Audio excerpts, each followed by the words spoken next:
गगनयान भारतीय अंतरिक्ष अनुसंधान संगठन इसरो का एक ऐतिहासिक मिशन जिसका उद्देश्य है मानव को अंतरिक्ष में भेजना। नमस्कार दोस्तों, स्वागत है आपका आपके अपने चैनल फन ट्रिविया हिंदी पर। गगनयान के इस अद्वितीय और प्रेरणादायक सफर में हमारे साथ चले और जाने कि यह मिशन कैसे भारत को विश्व अंतरिक्ष समुदाय में एक प्रमुख देश बनाने की दिशा में अग्रसर है।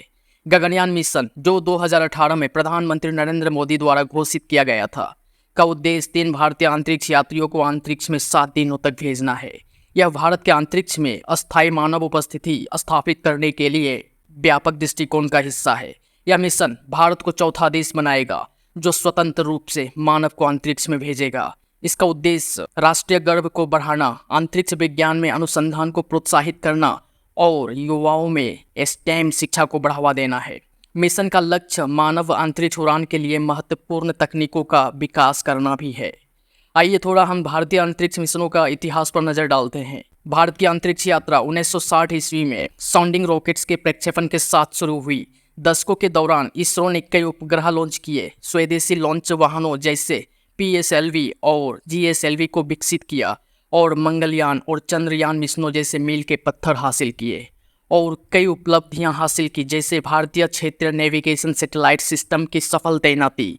PSLV C-37 के साथ 104 उपग्रहों का सबसे भारी व्यावसायिक लॉन्च और स्वदेशी क्रायोजेनिक तकनीकी का विकास शामिल है। क्या आपको पता है इसरो को मानव अंतरिक्ष मिशन का विचार कब आया था?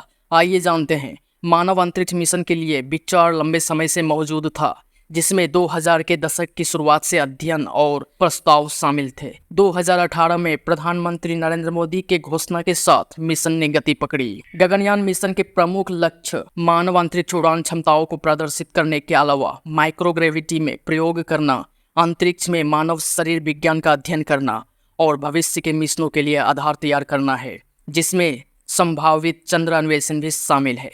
साथ ही तकनीकी प्रगति का भी लक्ष्य है, जैसे मानव रेटेड लॉन्च वाहनों, पुनः प्रवेश तकनीक, चालक दल के बचाव प्रणाली और अंतरिक्ष आवास मॉड्यूल जैसे क्षेत्रों में प्रगति करना है। यह दीर्घकालिक अंतरिक्ष मिशनों के लिए तकनीकों का विकास भी करना चाहता है। आइए हम जाने अंतरिक्ष यात्रियों के चयन कैसे की गई थी। इसरो इस मिशन के लिए 4 भारतीय वायुसेना के पायलटों को कठोर मूल्यांकन प्रक्रिया के बाद चुना गया, जिसमें शारीरिक फिटनेस, चिकित्सा परीक्षण, मानव वैज्ञानिक आकलन, योग्यता परीक्षण और मानसिक कठोरता को सहन करने की क्षमता के आधार पर किया गया था। प्रशिक्षण में माइक्रोग्रेविटी का अनुकरण, पानी के भीतर अभ्यास और अंतरिक्ष उड़ान संचालन के व्यापक साइमुलेशन शामिल है। इनको इंटरनेशनल ट्रेनिंग सेंटर के साथ कोलैबोरेट किया गया ताकि इनको बेस्ट ट्रेनिंग मिले। रूस के रोसकॉस्मोस के साथ इसरो का सहयोग Yuri Gagarin cosmonaut training centre में अंतरिक्ष यात्री प्रशिक्षण में शामिल है। फ्रेंच स्पेस एजेंसी CNES ने environmental control and life support system for the space station में सहायता की। नासा ने विभिन्न मिशन पहलुओं में तकनीकी मार्गदर्शन और विशेषज्ञता प्रदान की।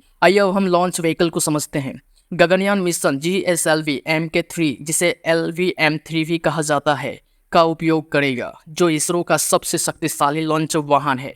इसमें भारी पेलोड ले जाने की क्षमता है। इसमें 2 सॉलिड स्ट्रैप ऑन मोटर्स, एक कोर लिक्विड स्टेज और एक क्रायोजेनिक अपर स्टेज शामिल है। मिशन नियंत्रण और संचार ग्राउंड स्टेशन और मिशन नियंत्रण केंद्र बेंगलुरु में होगा, जो विश्व भर में ग्राउंड स्टेशनों के साथ समन्वय करेगा ताकि अंतरिक्ष यान को निरंतर संचार और निगरानी सुनिश्चित की जा सके।